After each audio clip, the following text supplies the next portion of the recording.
günlərdə televiziyada müğənnilərdən biri deyib ki, Türkiyədə boşananlar dövlətə 30-40 min dollar cərimə ödəməlidirlər. Bizdə də bu qanun olsun.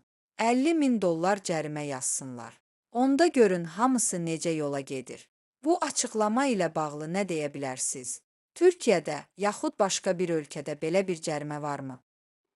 Həmin açıqlama ilə mən də tanış oldum və araşdırma apardım. Məlum oldu ki, Türkiyədə boşanma üçün heç bir cərimə yoxdur. Azərbaycan Respublikasında ailə nikah münasibətləri ailə məcəlləsi əsasında tənzimlənirsə, Türkiyə Respublikasında bu münasibətlər Türk Mədəni Qanunu ilə tənzimlənir.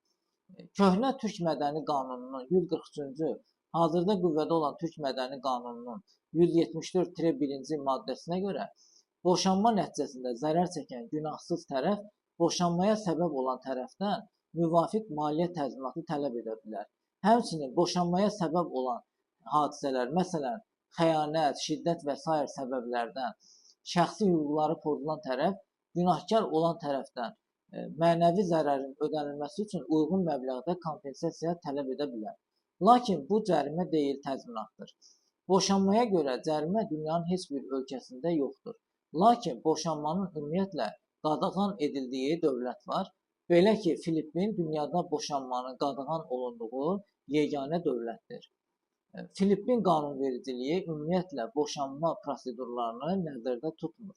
Bu əsasən ölkənin müstəmləkə keçmişi ilə bağlıdır.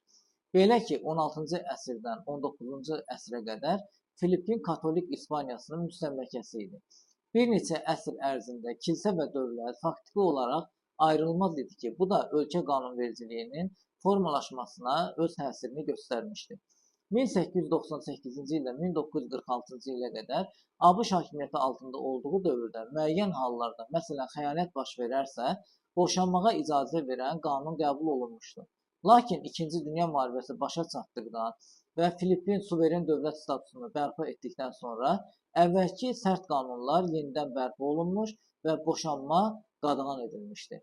Dini təşkilatlar rəsmi olaraq dövlət orqanlarından ayrılsalar da, katolik qaydalarının dünyəvi qanunlara təsiri bugün də güclü olaraq qalır. Katolik ehkamına görə nikah müqəddəs birlikdir və onun pozulması, həmçinin ikinci, üçüncü dəfə nikaha girmək günah hesab olunur. Azərbaycana gəldikdə isə boşanmaların sayının çox olduğu iddia edildiyi halda belə reallıqda elə bir qorxulu rəqəm yoxdur. Boşananların bir çoxu faktiki bir yerdə yaşayır. Sadəcə sosial yardım almaq üçün tərəflərdən hər ikisinin işləməsi tələb olunur deyə bəzi hallarda boşanıb ünvanlı dövlət sosial yardımı almaq üçün müraciət edirlər. Ümumiyyətlə, boşanmaların qarşısını cərimə ilə almaq olarmı?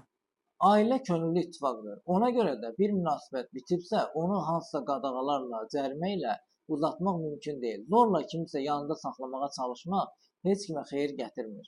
Düzdür, boşanmaq uşaqlara mənfi təsir göstərir, lakin bəzən elə ailələr olur ki, həmin ailələrdə şiddət və təhqirlə müşayiət olunan dözülməz münasibətlər şəraitində baş verə biləcək xoşagəlməz və arzulunmaz hadisələrin tərəflərə və uşaqlara daha çox travma yaşatmaması üçün boşanmadan daha yaxşı bir seçim qalmır.